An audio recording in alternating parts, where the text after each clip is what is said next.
Oi, gente! Sejam todos muito bem-vindos ao 10º episódio da terceira temporada do Swiftcast, o maior podcast sobre a cantora e compositora Taylor Swift no Brasil. O Swiftcast é uma parceria entre o Taylor Swift Brasil, o maior e melhor portal de notícias sobre a Taylor na América Latina, e o diretor e produtor Thiago Souza, @TixVerso no Instagram. Eu sou o Luan.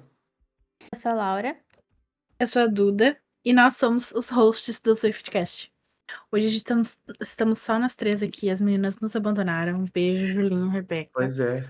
É, E antes de começar o episódio, eu já quero deixar um aviso. A gente está concorrendo à premiação, né? Melhores Podcasts do Brasil 2025, na categoria Música. E você só precisa dar um votinho na gente. Então, por favor, o link tá na bio do nosso Instagram, @SwiftCast. E também na descrição do episódio. Então corre lá e vota na gente, por favor. Votem, votem. É, E hoje a gente decidiu algo que é sempre muito esperado pelos Swifts em todo o lançamento da Taylor, que é o prólogo dos álbuns. Esses prólogos, ou no Total Repose, né, que foi um epílogo, sempre fizeram muito sucesso entre o fandom, porque são neles que a gente tem o primeiro contato ali com a mente pensante da Taylor sobre aquele álbum. E é onde a gente lê ali as palavras diretas dela, não somente explicando ali o álbum, mas também definindo a era de sua vida em que ela trabalhou nesse álbum. Bom, ela faz, né, prólogo desde o começo da carreira e normalmente os artistas no geral chamam essa parte de páginas de agradecimentos, né, que é aquele espaço que eles reservam para falar do pessoal que trabalhou no álbum, e agradecer todo o empenho e tudo mais. E também os fãs, né, e os familiares também acabam aparecendo. E a Taylor sempre acaba fazendo mais do que isso, né, nos álbuns dela. Ela faz uma síntese do álbum, não só agradece, mas ela sempre põe um textinho ali bonitinho sobre como aquele álbum foi feito, ou o que impactou na vida dela. Coloca tudo pra fora mesmo. E eu acho que alguns dos mais icônicos, a gente pode citar o Red, o 1989, o Midnight's, Reputation, por aí vai. Inclusive, eu gosto muito do epílogo do Touch Poets que o Lu mencionou, que é um poema epílogo, né? Então, teve essa diferença, né? Em vez de ela fazer um prólogo, ela colocou um epílogo, que significa justamente que aparece no final do álbum, e não no começo, né? Inclusive, é nele que ela fala aquela frase icônica, né? Que um sorriso se insinua no rosto dessa poeta, porque é sobre os piores homens que eu escrevo melhor. Então eu acho que a Taylor sempre teve esse carinho de fazer os prólogos barra epílogo dos álbuns, de colocar sempre essa pontinha de poeta que ela sempre mostrou pra gente, né? Inclusive, a gente já tem um episódio falando sobre 4 prólogos da Taylor. Se eu não me engano, a gente escolheu o Folklore, Evermore, Midnights e o outro não vou estar lembrada. Mas é o 43. E bom, talvez a gente faça mais episódios sobre isso se vocês gostarem desse. Mas, por enquanto, eu vou explicar, né, o que a Taylor fez no Showgirl, porque quando o álbum lançou, todo mundo ficou assim, meu Deus, não tem prólogo, cadê o prólogo? Todo mundo ficou bem confuso, inclusive a gente. Mas, né, como os Swift são detetives, os melhores detetives aí da internet, muitos fãs descobriram, tanto no Reddit quanto no Twitter, né, que cada versão em vinil do álbum veio com um poema exclusivo. Isso a gente já sabia, na verdade. E um poema padrão. Então, cada poema desses continha estrelas em determinadas letras, formando as palavras 1, 2, 3, 4, 5. E quando a gente coloca cada poema exclusivo na ordem numerada, né, de acordo com esse easter egg da Taylor, mais lá no final a versão presente em todos os vinis, temos o que? O nosso prólogo, pessoal. Quem é que pensa nisso, gente? Quem é que tem essa cabeça? Só a Taylor tem essa cabeça. E eu achei muito legal porque é uma coisa bem diferente, né? Ela fazia sempre prólogo, prólogo, prólogo. Aí no Torto depois ela faz um epílogo, que é lá no final do álbum. E nesse ela também inovou de novo, fazendo algo bem diferente, né? E então são 6 vinis. E todos têm um poema padrão, que é o último que aparece na ordem do prólogo. E a partir daí eles vão mudando, né? O exclusivo ali pra gente encaixar com todas as versões, basicamente. Porém, vocês não precisam comprar todos, até porque tá quase tudo esgotado. Só tem lá um. Mas o tradicional, único que a gente consegue comprar, porque esgotou tudo, infelizmente.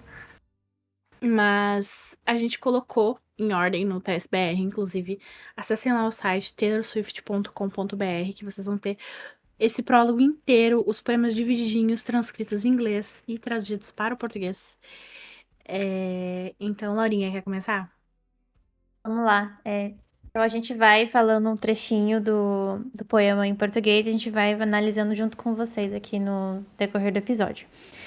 E o primeiro poema nessa ordem que a Duda falou é o da versão Baby That's Show Business, né? Que é aquela com a capa onde estão todas as dançarinas do Globeleza, que eu acho bem bonitinha também.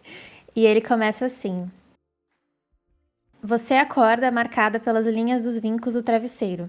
Raízes de árvore em formato de trovão na sua bochecha. Em compensação, o rímel da noite passada mancha. A franha de hotel de cor marfim. Cada um deixando sua marca no outro. Parece que estão kits. Então aqui ela já está começando a transportar a gente para dentro, né, do poema, no caso, como ela faz com as músicas, né?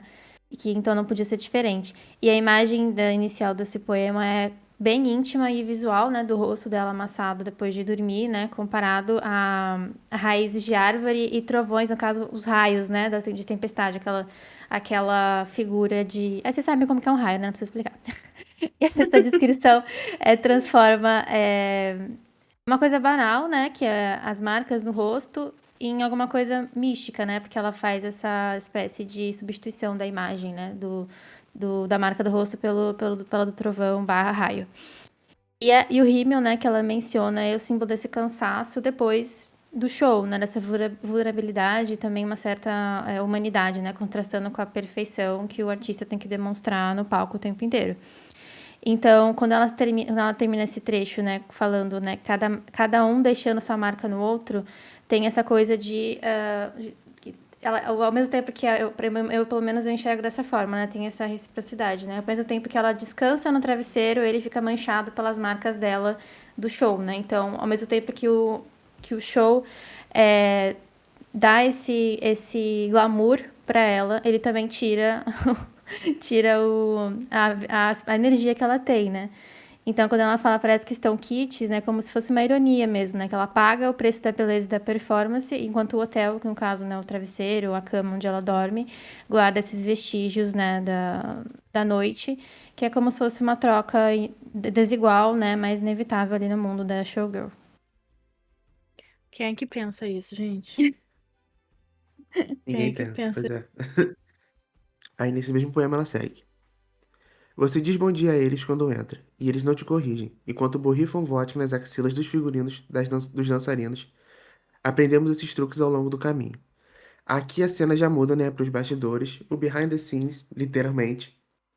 Eles não te corrigem, sugere aquela impessoalidade, que todos estão presos num papel, numa rotina de espetáculo ali, entrando, fazendo aquele laboratório para entrar no personagem.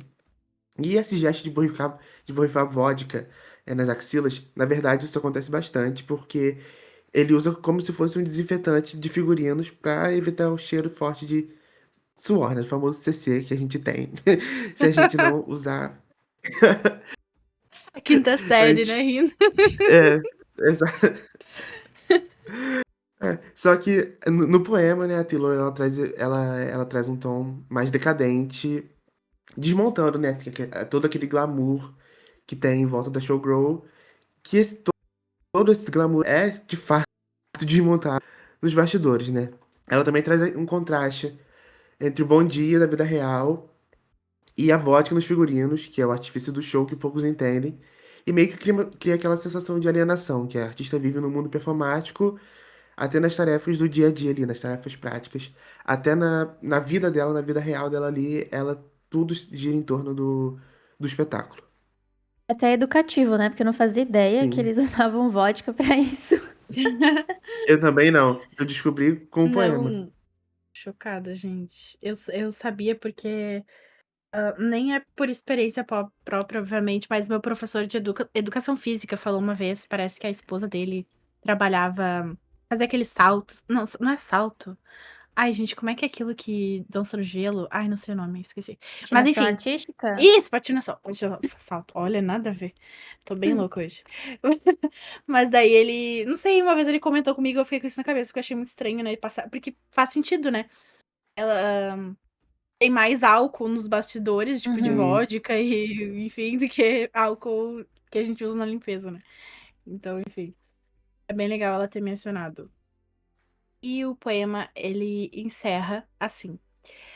A faixa de atadura com a coloração de sua carne, coberta por uma meia arrastão cor de pele, porque você vai cobrir a ferida, não importa o quão profunda ela seja. Ninguém nunca soube. E, baby, esse é o show business pra você. Aqui tem uma metáfora, né, da dissimulação recomeçando. Aqui tem uma metáfora da dissimulação e da dor, né? A atadura cor de pele indica essa tentativa de tentar esconder as feridas, né, sob uma aparência perfeita. Como ela fala, inclusive, ali no Tortured Poets Department, nas canções, né, que ela tava, principalmente em I Can Do It With a Broken Heart. E também, literalmente, do machucado, né, gente? Porque a coitada, ela teve como se fala, vários literalmente machucados, né? Inclusive aquele da mão, não sei se vocês lembram. Aquele da mão era horrível, Nossa, pavoroso, gente. Nossa, horrível aquele coitada. machucado. Coitada. Sim, acho que todo mundo se lembra. E essa repetição que ela fala coloração de sua carne, depois ela fala cor de pele, tanto na faixa, né, quanto na meia, reforça a ideia de uniformização, como se a artista fosse obrigada a basicamente apagar a dor para se encaixar no espetáculo, né? E isso é um tema bem recorrente, ela vai falar sobre isso várias vezes nos poemas. Os truques, né, que ela fala remete ao aprendizado, mas também a perda de, não diria inocência, porque não é inocência, mas é tipo assim, calejada, sabe, com o tempo. Tipo, aprender a fingir, a camuflar, a performar. E o encerramento traz esse tom, né, bem definitivo e não muito positivo, né? A ferida que ela fala, seja literal ou emocional, representa os custos da fama e da performance. Quando ela diz que ninguém nunca soube, mostra o isolamento emocional que ela teve ali em 2023, né, principalmente, quando ela estava passando por 2 términos, ela passou por um e depois passou por outro. Mas a gente não pode esquecer que ela também estava ficando muito doente, tinha, né, dor no corpo, que eu falei que machucado. Obviamente, ela tinha dias que ela estava triste por coisas que não estão relacionadas, né, em um relacionamento amoroso, enfim, em um homem. Porque a gente é assim, né? A gente não precisa ficar triste só por causa de uma relação. Tem diversas coisas aí no meio. E ela passou por tudo isso, né? Foram 2 anos, e 2 anos bem intensos. E o verso final, ele meio que soa como uma sentença, né? A cultura do espetáculo, ela exige perfeição, mesmo às custas da humanidade, da personalidade, dos sentimentos dela. Porque, né, esse é o show business. Eu achei bem essa parte que ela fala da ferida profunda, né? Não importa o quão profunda ela seja. Aqui ela já sai um pouco do literal, né? Ela começa falando do literal, né? De estar machucada, né? De ter que esconder as feridas e tudo mais. E aqui ela já fala um tom metafórico na parte de sentimentos mesmo, né? Da ferida ser profunda no peito dela. Então, ela fala dessa realidade, né, meio mascarada da fama, desse espetáculo, né, que exige ela esconder essas feridas, tanto físicas quanto emocionais, né, e transformar esse sofrimento em show, né, em produto. E essa reflexão até amarga, né, que ela faz sobre a indústria e tudo mais, e o público também, que consome esses artistas, como se fossem perfeitos, né, sem chance, sem poder errar. Quando, na verdade, eles estão sempre... É como se eles nunca errassem, né? Eles têm que ser sempre perfeitos, para aparentar a perfeição. Quando, na verdade, eles estão constantemente sofrendo, né? Como todo mundo. Afinal, eles continuam sendo humanos. Cobrindo, então, as cicatrizes com a meia arrastão, literalmente. E aí a gente já pode passar para o próximo poema barra trecho, né? Porque como a gente falou, eles juntam... todos os poemas juntos é um trecho... São vários trechos do prólogo. Então, o próximo é da edição Sweats and Vanilla Perfume, que é da capa tradicional verde e laranja, que é a da banheira. E ele começa assim: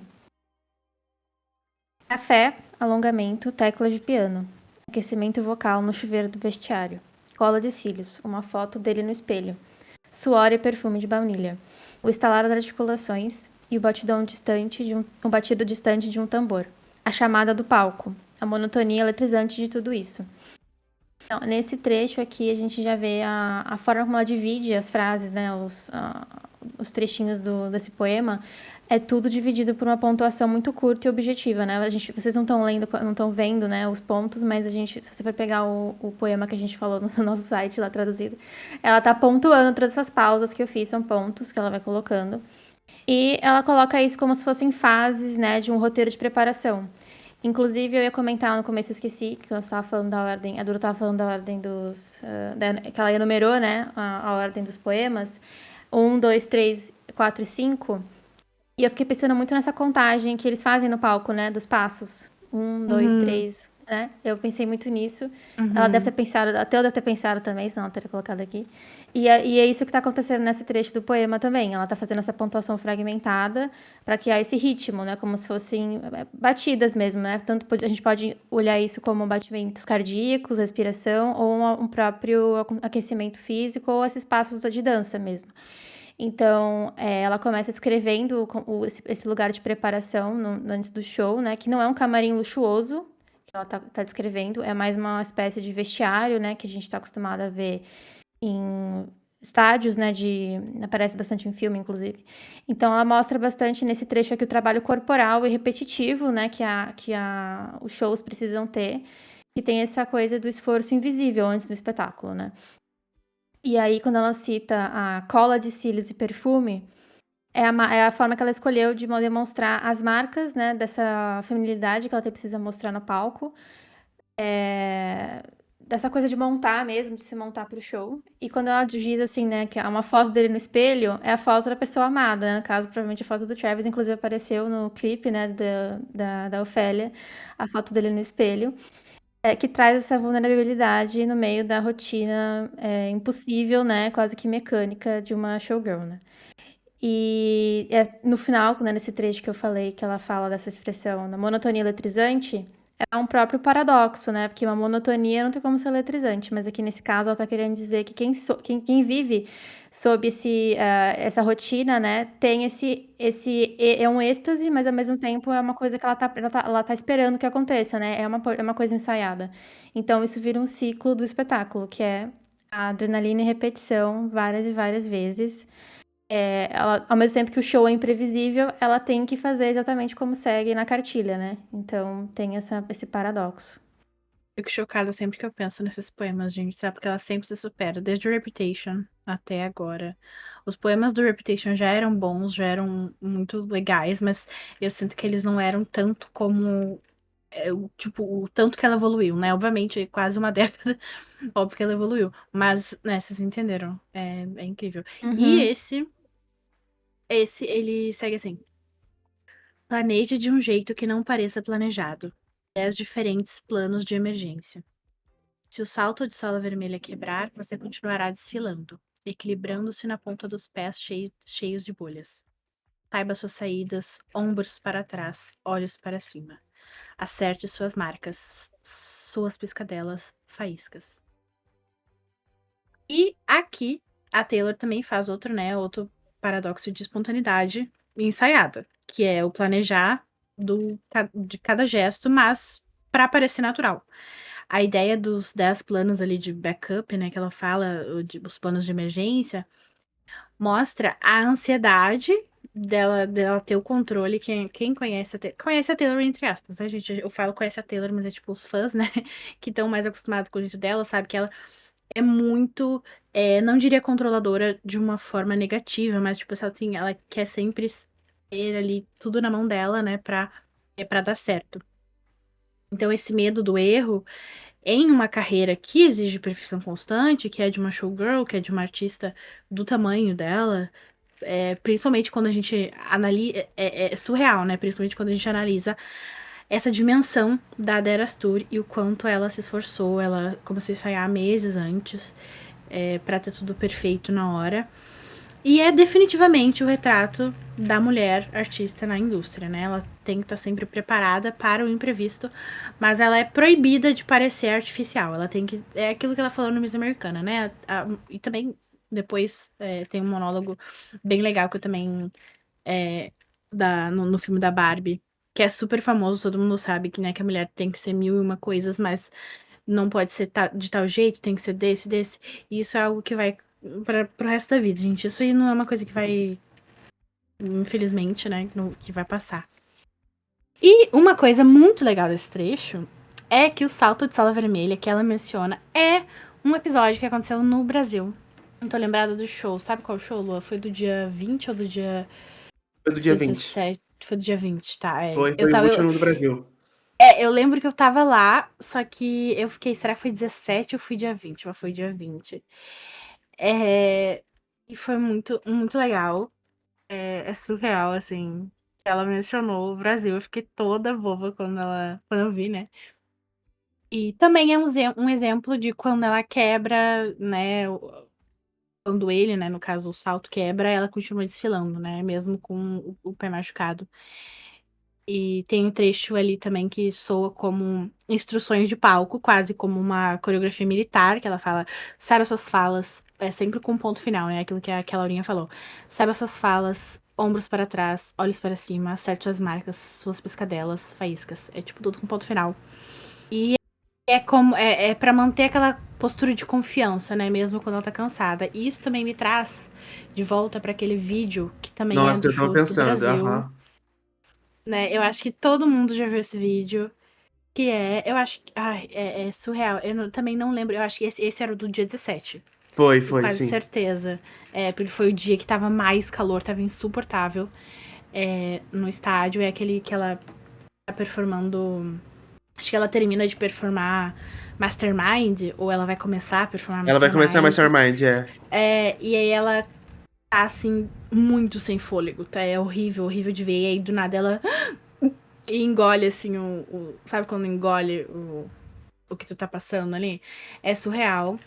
E foi uma coisa que ela passou, né? Ela passou desde o calor extremo do Brasil, que tava insuportável. Eu acho que foi a primeira parada da The Eras Tour, que teve um evento climático assim tão grande, né? Tão extremo. E depois ela foi lá pro frio da Europa, que tava congelante. Ela tava performando em, tipo, em, em, em como fala, gente? Quando. Temperatura. Temperatura abaixo de zero. Eu esqueci a palavra. Ela tava perfumando em temperatura abaixo de zero, com aquelas roupinhas. E ela não adaptou nada, né, gente? Ela tava, tipo. Não adaptou nenhum figurino pra essas Uhum. temperaturas. Então, assim, é surreal. Esse poema, ela encerra com: Conte-lhes uma história como se fosse um jantar íntimo. Os olhares e seus rostos maravilhados. Suas expressões como anéis de humor. Não é tudo tão majestoso? Claro que é. É muitas outras coisas também.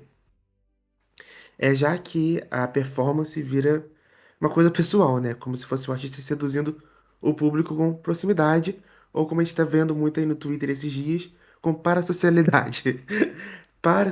É assim que se fala, né, gente? Eu acho. Essa palavra é. Uhum.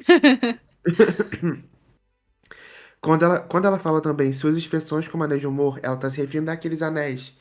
Eu não sei se a galera mais nova que acompanha a gente vai saber o que é, mas são aqueles anéis que eles mudam de cor conforme a temperatura da sua pele. Ou seja, ou seja, ela reforça ali a ideia de que o público reflete e muda conforme a emoção que ela provoca nas músicas. Ela se coloca ali como se ela controlasse o clima emocional do ambiente. Que é o que ela fazia na The Eras Tour, né?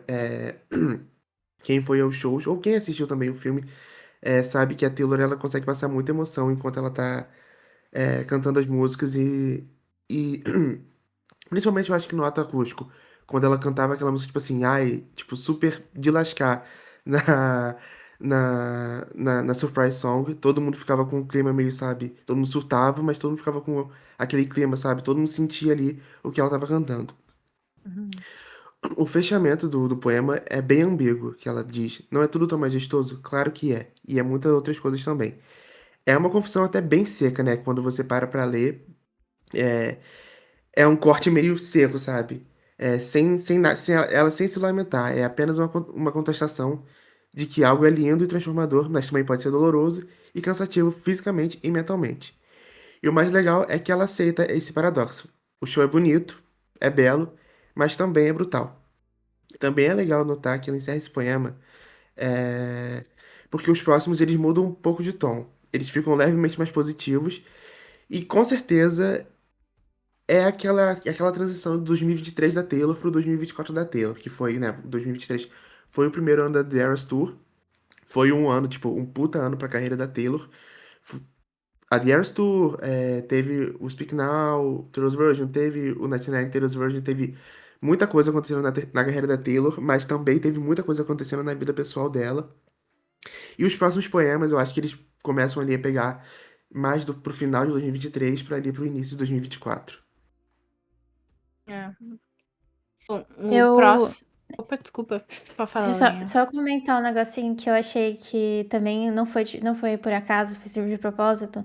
É que eu achei que ela tá colocando muitos elementos nesses poemas pra gente de fato lembrar da Deras, né? Por exemplo, Uhum. que me lembrou muito algo específico aqui nessa parte que o Lua leu, foi essa parte que ela fala: conte-lhes uma história como se fosse um jantar íntimo. Eu pensei logo em Tolerated, naquela cena que ela tá na mesa durante a Uhum. performance.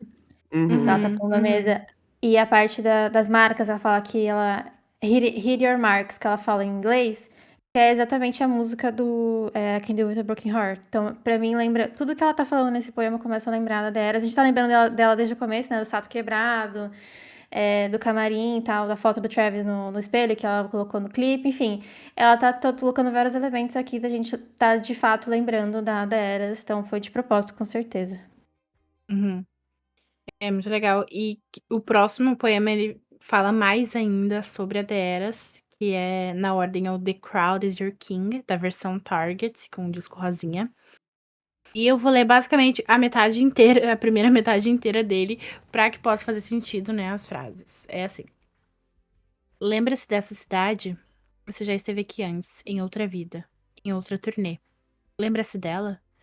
Agora ela tem uma hipoteca. Dentes retos, onde antes havia aparelhos metálicos. De pé com a sua filha de 8 anos, você articula: Eu te conheço! No intervalo de milissegundos da sua coreografia. Para você, ela parecerá exatamente da mesma idade da primeira vez que a viu. Ela sempre terá 14 anos e meio. E aqui, a Taylor, ela reflete principalmente sobre a memória, né? O artista lembra o público como era, não como ele tá. A foi envelheceu, né? Ela tá falando, obviamente, sobre alguém que ela viu na plateia. E é muito fofo ela ter falado isso. Imagina se, tipo, realmente aconteceu e se realmente é uma fã que tava lá, eu acho que eu morreria. É. Mas, enfim, a fã envelhece, mas na mente da showgirl permanece adolescente. Tipo, um retrato congelado de uma época em que ambas começaram as suas jornadas. E é uma inversão linda e quase triste que, bom, enquanto o público cresce com o artista, ela vê ele sempre igual, né? Presa a essa imagem de quem ela era quando ela conheceu eles.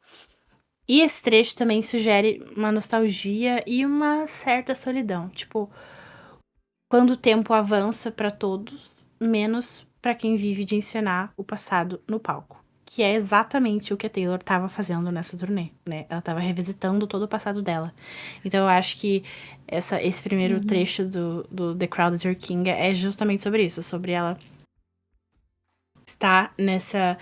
Está vendo esse passado, né? Passar na frente dos olhos dela e ela tá ali. Ela continua na mesma, tecnicamente, né? Em cima do palco. E todo mundo na volta dela tá, enfim, mudando e se reinventando e fazendo outras coisas. Então é algo positivo, porque é legal, né? Ela teve essa fã, enfim. Mas também é algo que deve ter ficado na cabeça dela. Ou se não ficou na cabeça dela, agora tá na minha. Eu lembrei muito da ponte de Long Live, dessa parte do poema, porque ela fala Uhum, justamente isso na música, né? Quando você tiver os seus filhos, por favor, diga o meu nome, né? Que ela fala na uhum, ponte. uhum, E é exatamente isso que ela constata quando ela enxerga esse tipo de coincidência, assim, né? De ela reconhecer alguém, um fã antigo na plateia. Imagina, quais as chances de acontecer, né? Milhares de pessoas ali uhum. no show e ela olha pra cara da pessoa e reconhece. Acho isso muito bizarro. Muito bizarro.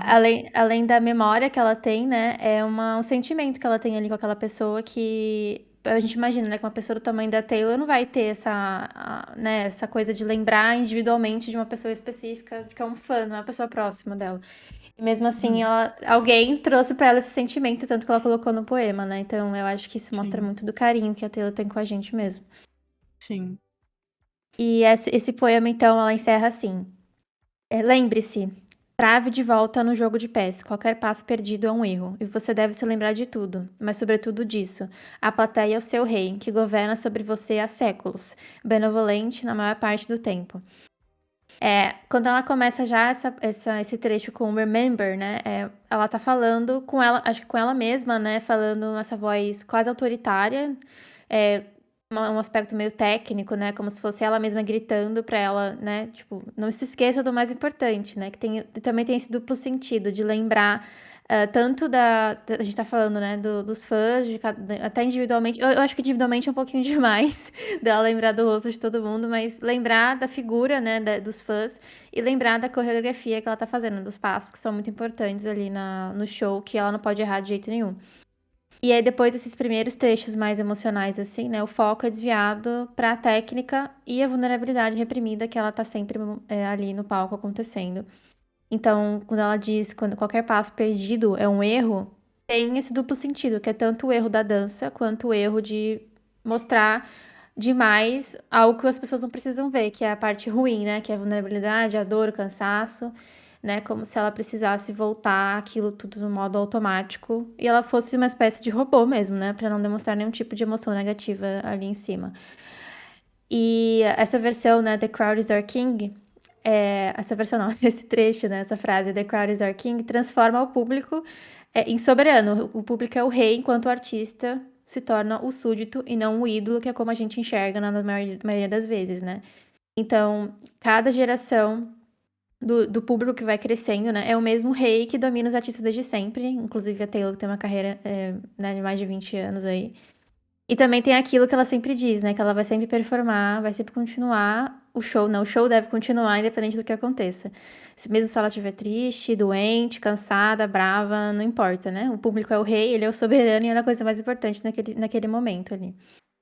E como a gente estava falando, né? Isso é uma coisa meio agridoce, né? Ao mesmo tempo que ela fala de coisas boas dessa experiência, ela vai colocando ali um pouco um certo amargor, assim, né?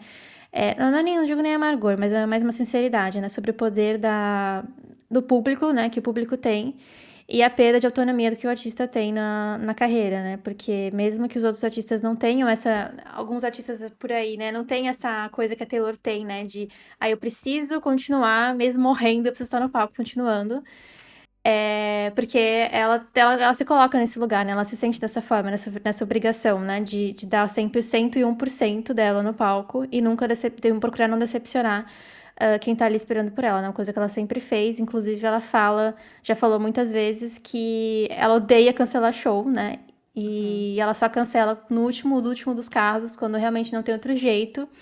Porque ela sabe, né, do quantas pessoas, né, quantos fãs que estão ali se desdobraram para estar presentes, para conseguir, muitas vezes vir de outros países, de outras cidades, para estar ali para assistir o show dela. Então ela valoriza isso.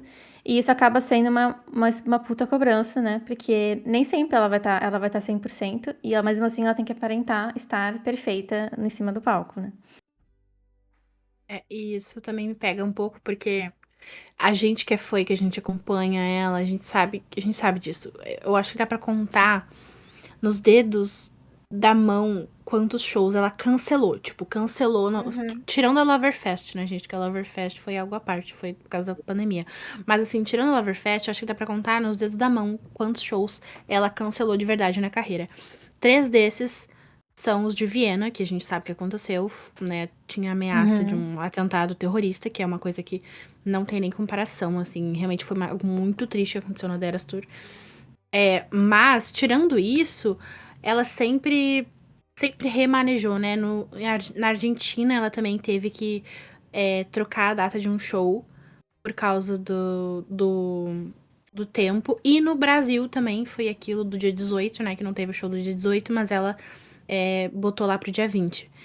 E é uma coisa que me deixou um pouco triste na época, foi de acompanhar a reação do público com essa mudança, no Brasil especificamente, porque aí muitas pessoas falavam, porque ela não pensa nos fãs, porque isso... Mas, gente, isso foi uma situação tão tão complicada e tão ridículo o quanto a Tickets for Fun, tá? Foi a T4F, que ferrou, porque desde o começo ela nem foi pro estádio, tá? Isso é verdade, ela nem foi. Sabe por quê? Porque ela e a equipe dela já sabiam, por causa da questão do tempo, lá no começo da tarde, que não ia dar pra fazer aquele show por causa do tempo, gente. Quem tava lá no Rio de Janeiro viu depois. O estádio se tornou um para-raio gigante, gente. Caía raio naquele estádio. Tem vídeo horrível, horrível. Não ia ter nenhuma condição de ter um show. E se tivesse, muita gente teria morrido. É um fato. Esse é o fato. E a equipe da Taylor e o pessoal, né, já sabia disso. E quem ficou adiando esse pronunciamento foi a produtora. Então, na época, quando as pessoas, porque ela podia ter avisado antes. Mas não dependia dela naquele momento, sabe? Então, isso foi uma coisa que me chateou bastante nessa vinda da Taylor no Brasil. Eu acho que teve vários pequenos momentos ali da mídia brasileira que consegue ser insuportável quando quer. Principalmente quando a gente fala de show e quando a gente fala da Taylor, porque ela nunca cancela show, gente. É muito difícil. E é difícil pra ela. E esse poema diz exatamente isso. Então eu acho que saindo ali do quando ela fala da Sala Vermelha e tal, do Brasil, ela também tá fazendo tá meio que citando, entre aspas, né, ali a vinda dela na Eras Tour nesse poema. E eu acho que é nele que a Taylor finalmente reconhece, né, a dimensão da própria existência dela como ícone pop, né, como superstar. Que é alguém que viveu séculos viveu séculos, né, em apenas 20 anos de carreira, sempre reencenando as mesmas emoções para diferentes rostos, que no fundo são os mesmos, né, para ela, sempre foram os mesmos. Eu gosto muito desse, eu acho muito legal, muito especial. E ela foi uma gênia. Eu acho que essa parte que a gente tá falando você falou da reação, né, do pessoal daqui do Brasil quando ela teve que cancelar. Ela tá falando muito disso aqui nesse trecho que ela fala, né, que a plateia é o rei que governa sobre você há séculos, benevolente na maior parte do tempo. Porque vai ter os seus momentos ruins, até porque nem todo mundo que acompanha a Taylor é de fato fã, né? Alguns estão sempre ali pra apontar o dedo e tudo mais. E então tem essa coisa que ela tá sempre botando até agora a gente viu praticamente em todas as linhas do poema esse sentimento agridoce que ela vai colocando. Não tem só um lado bom, mas também tem um lado ruim da coisa. E esse negócio do show do Rio que ela teve que cancelar por causa dos raios, né? Eu acho curioso porque já tinha acontecido isso em uma cidade dos Estados Unidos, se não me engano, que eu não lembro agora qual foi, que ela também cancelou por causa de raio. E teve um outro show que eles adiaram o início, né, pra ver se o tempo melhorava. E Foi. aí quando melhorou, eles começaram. Então, ela tem a equipe dela sabe o que fazer nesses casos, né? Eles sabem para quem perguntar sobre as condições, né, do tempo e o como agir. Qual é o caso de esperar, que foi esse nos Estados Unidos que elas esperaram e o tempo mudou. E quando é o caso de que não tem jeito, tem que cancelar mesmo, porque naquele dia o tempo não ia mudar. Então, não é como se ela tivesse feito isso pela primeira vez na vida dela, entendeu? Então, ela tá aqui falando que a plateia governa, né, sobre ela há séculos, né? Ela deu uma exagerada aqui, mas é hipérbole, né? Mas há muitos anos, há décadas quase, né? Mais de uma década, quase duas. Então, ela não é amadora, né? Então, também tem essa... O pessoal também pesa um pouquinho a mão, às vezes. Você que está nos ouvindo, não se esqueça de responder a nossa enquete no Spotify. Qual a canção merece ser single? Entre as opções que a gente vai colocar aqui abaixo. E também não esqueçam de comentar o que vocês estão achando desse episódio e se vocês querem mais episódios nesse estilo pra gente trazer aqui pra vocês. Mas seguindo aqui a nossa sequência de poemas, o quarto poema é o The Shiny Bug, que é aquela edição que ela tá com as mãos na parede e com a bunda pra cima. Vocês sabem qual é, a capa é lindíssima. E ele começa assim: talvez um dia eles voltem a te desprezar. Talvez não seja uma questão de si, mas de quando. Eles reavaliarão seus méritos e então apontarão a lupa para o inseto brilhante. Esvaziarão todas as heroínas que decidiram que ela era. E talvez façam isso só porque sim. Então, aqui nessa abertura desse poema, ela já começa estabelecendo uma coisa que é inevitável, né? Que não é o se, não é questão de se, mas de quando o público vai voltar a odiá-la mais uma vez, né? E a Taylor reconhece nessa frase, né, o ciclo de adoração e rejeição que acompanha qualquer mulher né, pública, que coloca a sua imagem ali para as pessoas consumirem, né? Que o amor do público vai ser sempre condicional.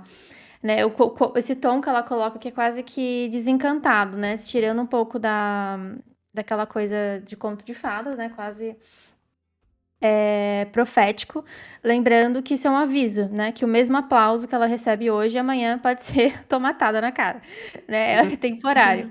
Então, isso revela, então, essa maturidade que ela tem, que ela foi adquirindo ao longo da carreira dela, que é uma coisa mais emocional mesmo, que é o entendimento de que a fama é um sistema, né, de estar em evidência e depois cair, né, da evidência várias e várias vezes. Inclusive, ela já falou isso várias vezes em entrevista, que ela gosta de... Ela tem que aproveitar o momento em que as pessoas ainda estão permitindo que ela seja famosa e esteja em evidência enquanto esse tempo durar. Acho que foi na época do Lover que ela falou isso. E essa metáfora do inseto brilhante, né, que é o nome dessa versão, The Shiny Bug, é justamente sobre como o artista é exibido como algo fascinante e frágil, né? Que pode ser estudado e dissecado até por uma lupa, né? Então, na frase, eles esvaziarão todas as heroínas que decidiram que ela era, e talvez façam isso só porque sim, é aqui o ápice, né? O auge da ironia, que é essa destruição dessa figura feminina famosa, né? Que não precisa de motivo. Essa destruição dela não precisa de motivo porque é um passatempo das pessoas, né? É uma coisa que vai sempre acontecer. E esse trecho fala dessa uma espécie de misoginia, né, estrutural que as pessoas têm, né, que é esse prazer em derrubar as mulheres que estão em evidência, né, que são bem-sucedidas, que estão fazendo sucesso. E é uma coisa bem recorrente nas obras da Taylor ali desde o Reputation, né? E acho que a principal música que ela fala disso é The Man, então, do Lover, né? E ela, acho, ela tá colocando esse tema cada vez mais em outras canções, porque é a realidade, né? Que a gente vai sempre ver as pessoas criticando muito mais as mulheres do que os homens em qualquer âmbito, gente. Não é só no artístico, não, é em todos os âmbitos. Então, vocês imaginem, e principalmente a Taylor, que acho que é a figura mais assim, impressionante nesse sentido, porque ela quebra recorde, não importa se é entre homens ou mulheres, ela é a maior em vários quesitos entre todos os gêneros, né? Então é claro que ela vai ser sempre o alvo das falácias e das malícias das pessoas, né? Aí ela continua nesse poema. Mas você vive sob um código rígido. Nunca acredite em sua própria mitologia. Nunca digite seu nome na barra de pesquisa. Deixe os lobos uivarem o quanto quiserem. A lua jamais deve uivar de volta. Você sabe que, se jogar, é um jogo perdido. Então você se mantém ocupado demais para descobrir o, o nome de qual é seu nome. E essas são as razões pelas quais você ainda está, de certa forma, sã. Aqui o tom do poema muda um pouco. É, de uma constatação amarga que ela fez, né, no trecho que a Laurinha leu, para uma questão mais de autodisciplina. Ela define aqui, nesse trecho que eu li, o seu método de sobrevivência emocional. Não se deixar engolir pela própria imagem, não colocar o ego ali lá em cima, né? Que a gente sabe que muito artista cai por causa disso também. Em termos simbólicos, é o oposto da atriz que cobra feridas que a gente falou lá no começo do episódio. Aqui ela reconhece a ferida e aprende a não confundir essa ferida com fantasia. Essa sequência é quase que um ensinamento filósofo em tom de conselho. Nunca digite seu nome na barra de pesquisa, é literal e metafórico. É só não digitar o seu nome no Google. E é uma coisa que a Taylor já falou que ela não faz há muito tempo, que ela não tem as redes sociais ali no celular dela para não se afetar com esse tipo de coisa. Eu acredito que ela tem as redes sociais pessoais dela, mas para questão de trabalho, sabe, de pesquisar sobre o que estão falando ali, ai, o que que a Taylor é, o que que a Taylor deixa de ser, eu não acho que ela seja uma pessoa que faz ego search o tempo todo. E os lobos representam a crítica, né? A mídia, os haters e o barulho do mundo que tá por aí. E a metáfora da lua, que não se deve, se não se deve uivar de volta, é que a lua é observada, julgada, notificada, mas ela mantém a sua luz silenciosa. E é basicamente a mesma coisa que ela falou, pra entrevista pra Time em 2023, né? Que, tipo, o lixo se retira sozinho. Então ela deixa o lixo falar que ele vai se retirar sozinho. Inclusive, eu acho que essa é uma questão que é legal de pontuar, que o Showgirl, ele veio com um burburinho muito grande.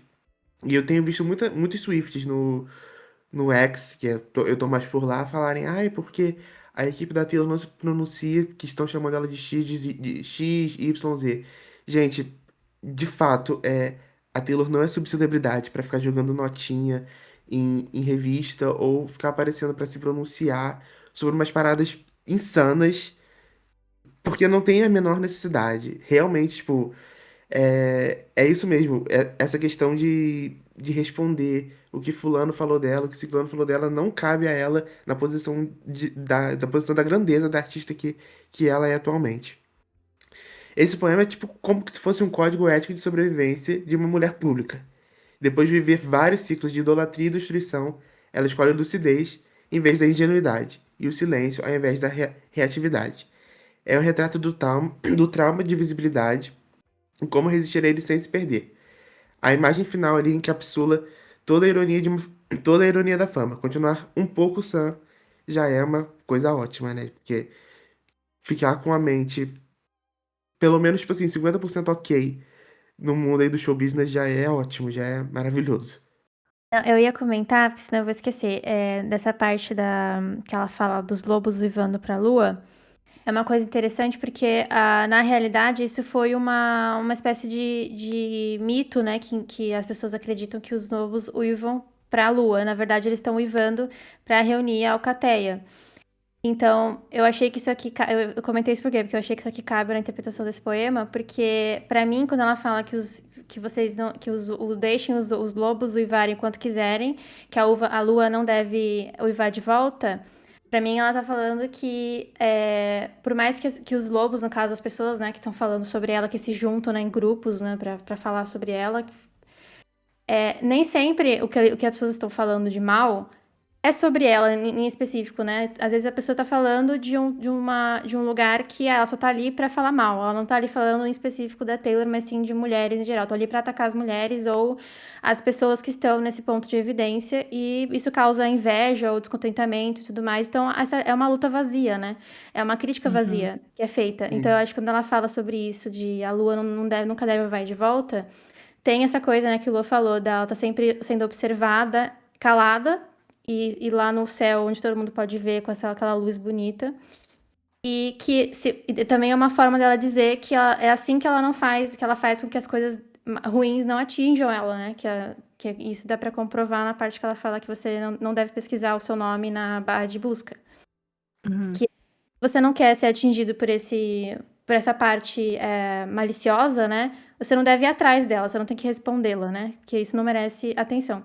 Então, eu acho que isso que o Lua tá falando de não soltar notinha, né?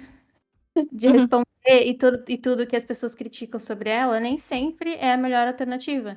Porque às vezes aquela crítica nem faz sentido no contexto, né? Às vezes nem é sobre ela em sim, específico que estão falando, estão usando ela como Uhum. bode expiatório, entendeu? Então, eu gostei Sim. muito desse trecho. Se liga diretamente ao que ela falou lá no podcast New Heights, né? Ela disse isso, ela falou sobre isso. Ela falou: uma manchete pode ter literalmente o nome dela e não ser da conta dela. Uhum. Ela falou isso. Que é algo muito real, é tudo que vocês falaram. Eu adoro esse poema. Eu tô falando isso pra todos, né? Mas no final a gente vai falar o nosso favorito. É, o próximo é o Tiny Bubbles in Champagne, daquela edição que ela tá lindíssima olhando pro lado com, né, as penas vermelhas e as letras em cor de champanhe. Então ela começa assim: ele correu até seu carro depois do trabalho para pegar o voo. Perdeu o primeiro ato, mas de algum modo é melhor assim. É apenas certo. Porque você pode, porque você pode vê-lo fazer seu caminho através da multidão, abrindo caminho como um Moisés Neon em um mar de lantejoulas. Não, gente, eu vou falar tudo de novo porque eu falei errado. Corta aí. Ele correu até seu carro depois do trabalho para pegar o voo. Perdeu o primeiro ato, mas de algum modo é melhor assim. É apenas certo. porque você pode vê-lo fazer seu caminho através da multidão, abrindo caminho como um Moisés Neon em um mar de lantejoulas. Ele é um imã e um trampolim. As bolhas minúsculas no champanhe. Impulsivo, mas preciso, ele caiu de seu lado. Imprudente, mas nunca com seu coração. E aqui a gente já sabe de quem ela tá falando, né? A gente é meio óbvio. Ela traz uma cena, outro poema, além daquele primeiro que foi dito aqui, que ela traz toda uma coisa cinematográfica, né? Quase um filme. Lendo isso, a gente já imagina, né?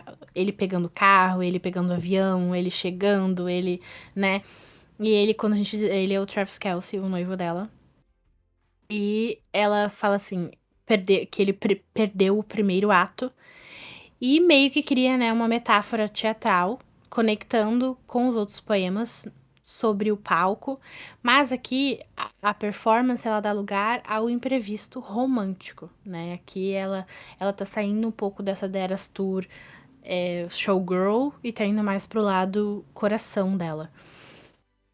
E esse é muito legal, esse poema, eu também surtei um pouco quando eu vi, porque ela tá falando do momento que o Travis surpreendeu ela no show, um show da Europa. Não lembro qual foi, se foi Suíça, se foi Suécia, foi algum show da Europa, assim.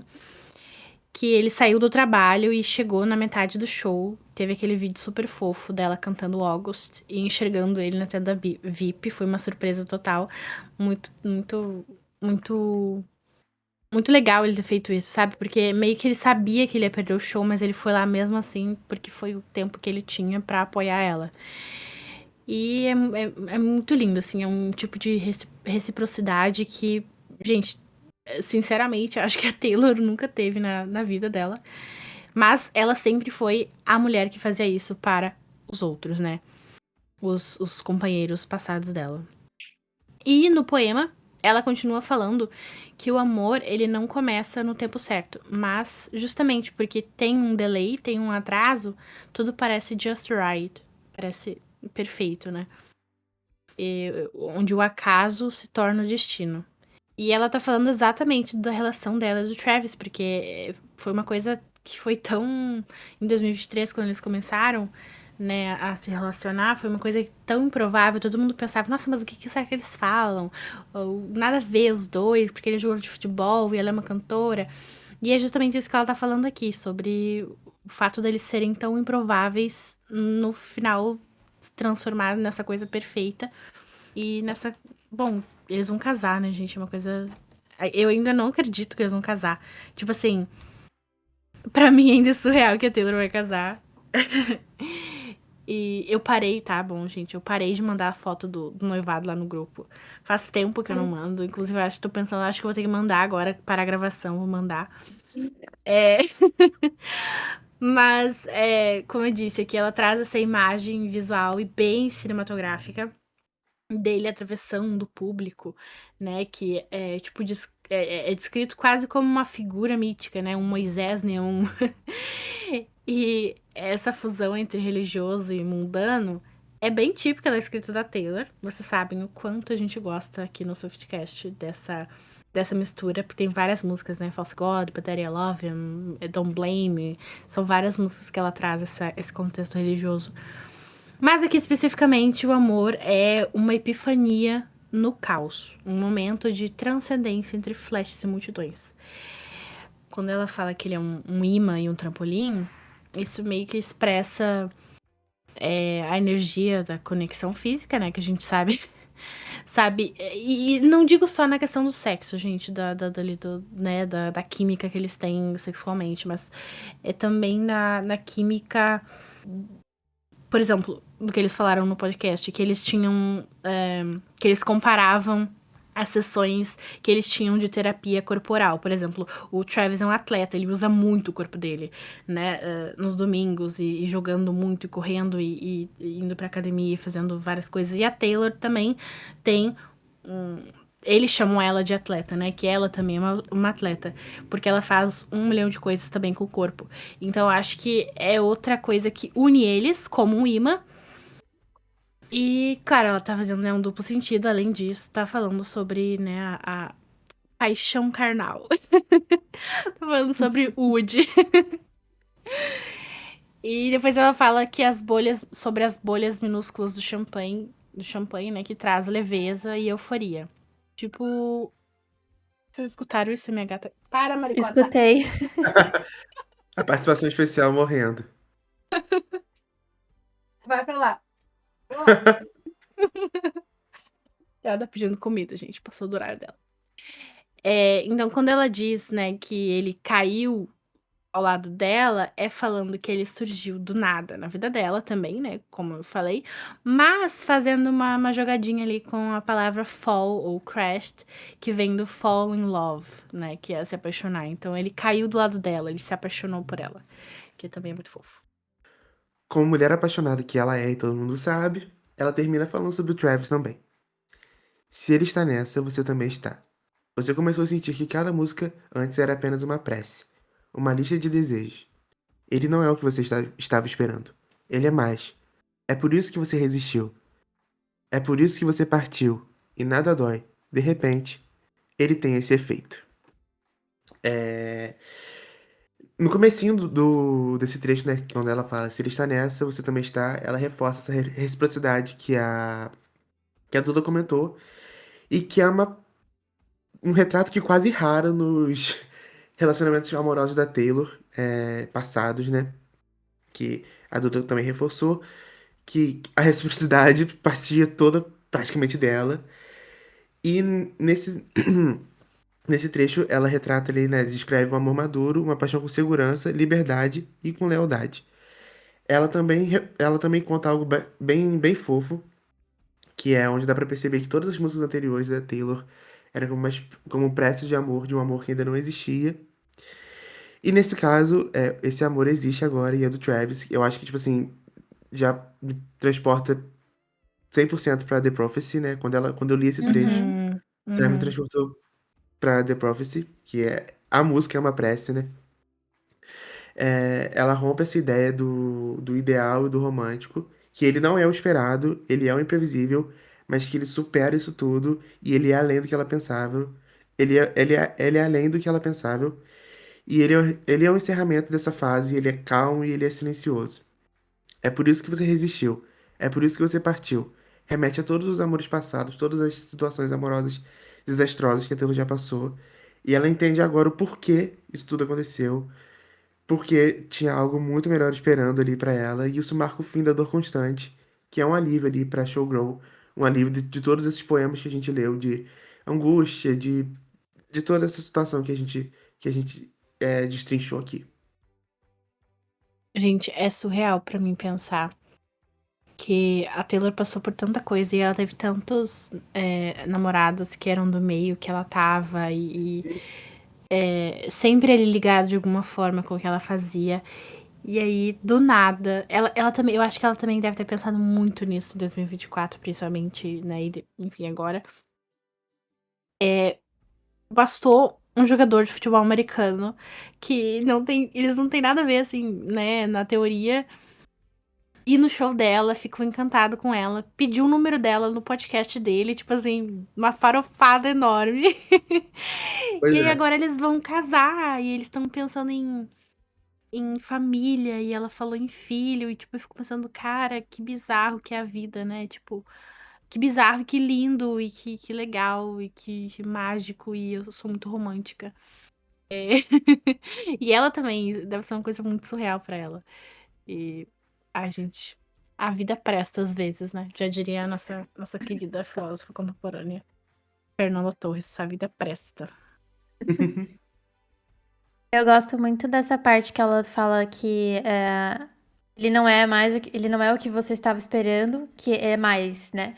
Porque a Taylor tem muito isso. Sempre achei ela uma pessoa muito que idealiza muito as coisas, né? Como que sonha muito, eu queria muito que fosse assim, que fosse assado. E acho que com o passar dos anos, né? Acho que ela foi meio que perdendo essa ingenuidade, né? De que o cara é perfeito, aquele príncipe encantado e tal. E aí, quando ela chega nesse poema e fala que ele não é o que ela estava esperando, ele é mais, parece que ela recuperou todo aquele sentimento que ela tinha, né, nos 15, 16 anos dela, de idealizar o homem com quem ela ia casar. Então, eu acho muito bonito essa parte que ela fala isso. Muito. Então, a gente chega no último poema, que é o padrão, né, que vem com todas as edições do álbum dos vinis, né, junto com aquele exclusivo que a gente falou no começo do episódio. Então, na verdade, são 2 poemas por vinil. Cada um tem um exclusivo e tem esse padrão que eu vou ler agora. E começa assim. Esta noite, todas essas vidas convergem aqui. Os mosaicos de risadas e coquetéis de lágrimas, onde almas fraternas cantam coisas idênticas. E é belo, é arrebatador, é assustador. Vale tudo o que lhe custou. Então, quando ela começa esse poema falando todas essas vidas convergem aqui, é como se ela transformasse, né, o palco em um ponto de encontro de todas essas existências, né? O público e o artista se fundem, né, num reconhecimento assim mútuo, né? Que de troca mesmo entre o artista e a plateia. Que também ela tá se referindo, e também, além disso, né, acho que ela tá se referindo a todas as vidas que ela citou nos poemas anteriores. Então, eu acho que essa frase, né, todas essas vidas convergem aqui, ela tá falando dos poemas que ela dividiu em várias partes, dos fãs, né, dessa troca que ela tem com ela mesma, e todas as vidas que ela já viveu, que ela foi mostrando na The Eras Tour também, né. Então, acho que essa daqui resume muito bem a vida da Showgirl dos anos 2023, 2024, que é justamente sobre o período que o álbum fala, né? Então, a própria Showgirl, que é a Taylor, né? Os dançarinos, a banda, o Travis, o público, todos eles vivem de formas diferentes, enxergam o mundo de formas diferentes, mas acabam todo mundo indo pro mesmo lugar, que é o show. Então, esses encontros, né? É tudo que o show, a turnê proporcionou pra ela e pra todo mundo que foi assistir. E nesse trecho que ela fala mosaicos de risadas e coquetéis de lágrimas, ela vai combinando contrastes, né? Alegria e tristeza, porque mosaico é aquela colagem, né, vários recortes juntos, né? Então ela vai colocando esses contrastes de alegria e tristeza, a coisa mais fragmentada e ao mesmo tempo harmônica, esses paradoxos que a gente tá falando, que é esse sentimento agridoce que estão em todos esses poemas do Showgirl. Então, basicamente o que ela tá falando é que a vida artística é feita desses opostos, né? Desses paradoxos, dessas antíteses que ela vai observando ao longo da carreira dela, né? E no trecho Almas Fraternas Cantam Coisas Idênticas, a gente pode entender como se ela estivesse sugerindo que todo mundo compartilha emoções semelhantes, né? Que ainda que as pessoas venham de lugares diferentes, a arte tem esse poder de unir todo mundo num lugar só. E quando ela começa a falar, né, que é belo, é arrebatador e é assustador, inclusive são os nomes das versões do CD, né, se não me engano, das capas também são outras versões que não tem no vinil. Ela tá falando, né, do êxtase do show, né, belo e arrebatador, e ao mesmo tempo assustador, que é quando ela reconhece essa vulnerabilidade que acompanha isso tudo, né. Então o palco é tanto um templo, né, em que as pessoas vão para contemplar ela, né, a Taylor, também é o próprio abismo em que ela olha para ele como se fosse tanto uma forma de reverência e medo na mesma medida.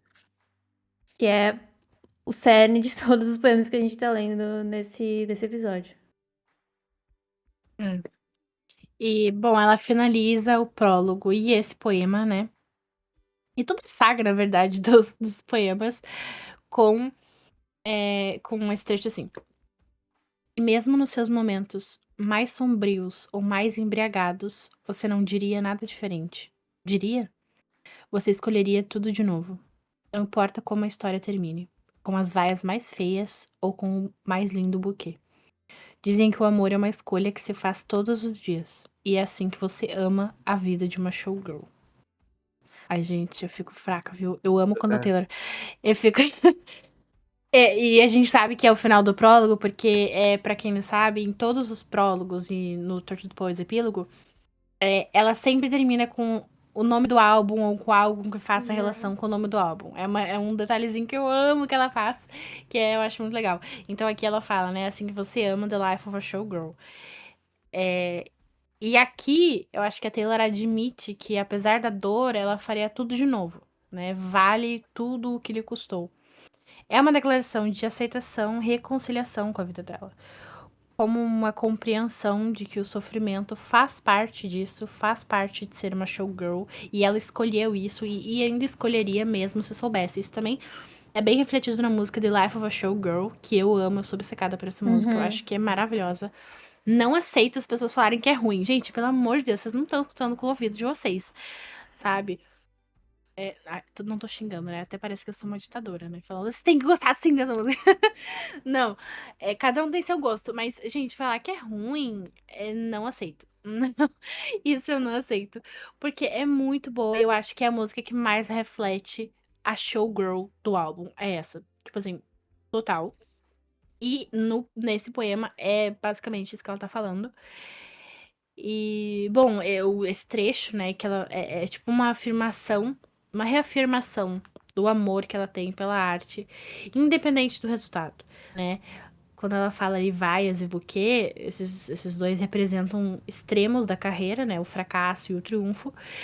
E não importa como a história termine, é tipo a renúncia ao controle. A aceitação de que o valor da jornada tá em passar por aquilo, em viver, independente de onde ela vá parar, né?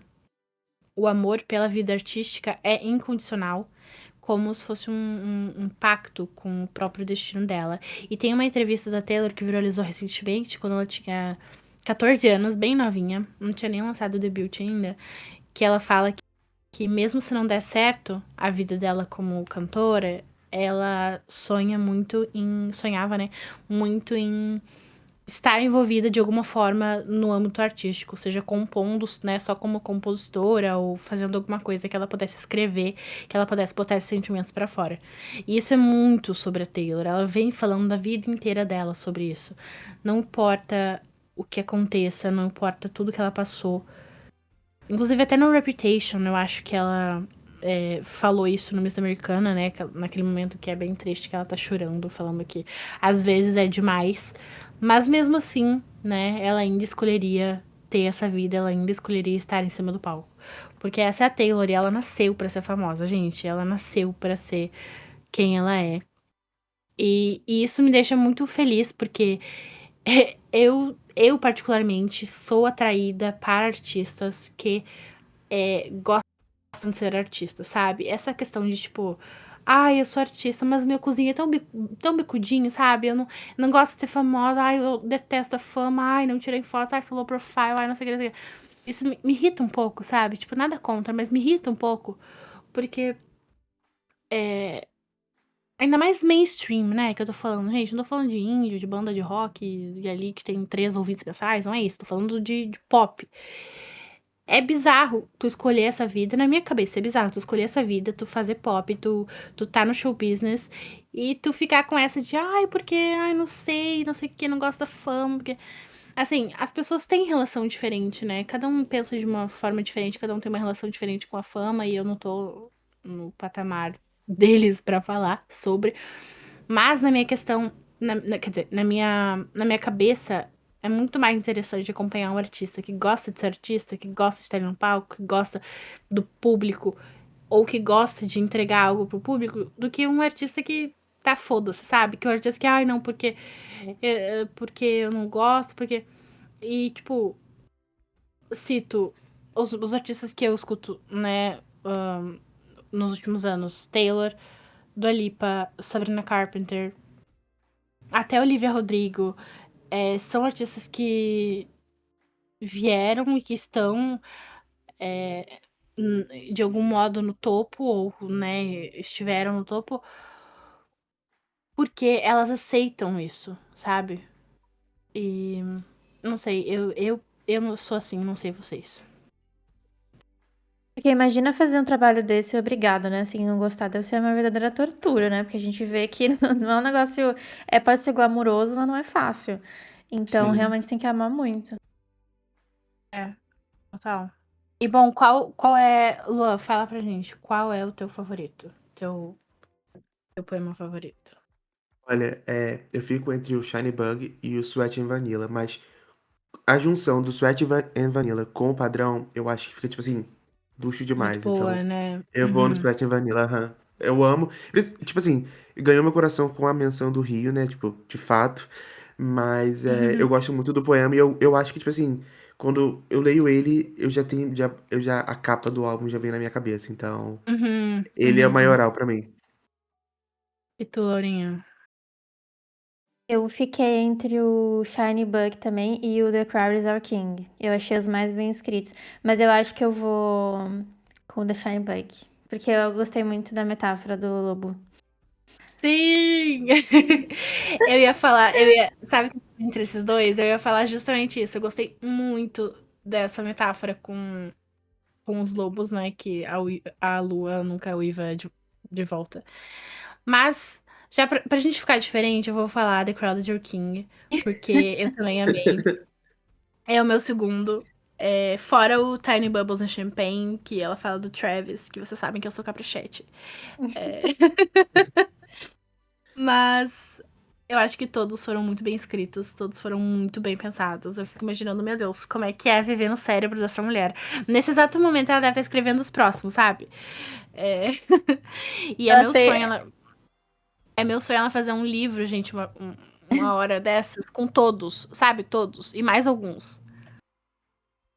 Ela cansou de fazer os prólogos da forma convencional, aí no TTPD ela fez um epílogo e disse, acho que vou fazer 5 poemas. Foi, foi. Foi Foi bem isso. exatamente isso. Tipo assim, juntar essas temáticas em, tipo, 6 poemas e ficar um quebra-cabeça perfeito não é fácil, sabe? Aham. Tipo, Não, uhum, e ser uhum. coeso, né? Porque. Eu queria saber, eu queria perguntar pra ela.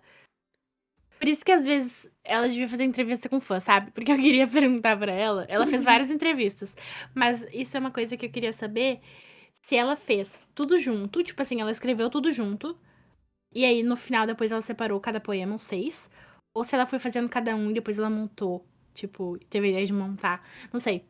Porque assim, separados, eles funcionam muito bem. Dá pra entender Sim, exatamente o que ela tá falando. E juntos eles funcionam muito melhor, né? Então não sei.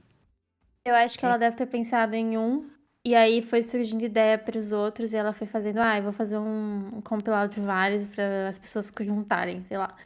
E aí saiu esses. Porque realmente tem uma unidade muito clara aí na sequência deles.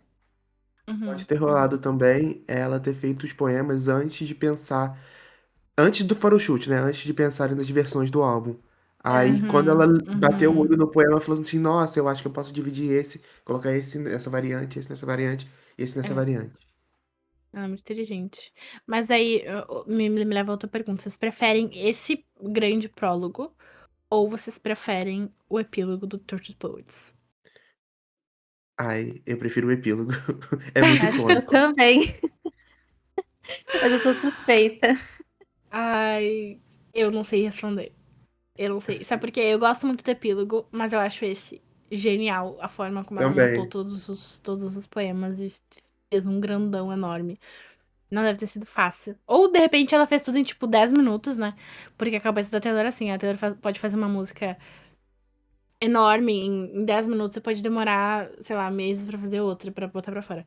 Mas, enfim.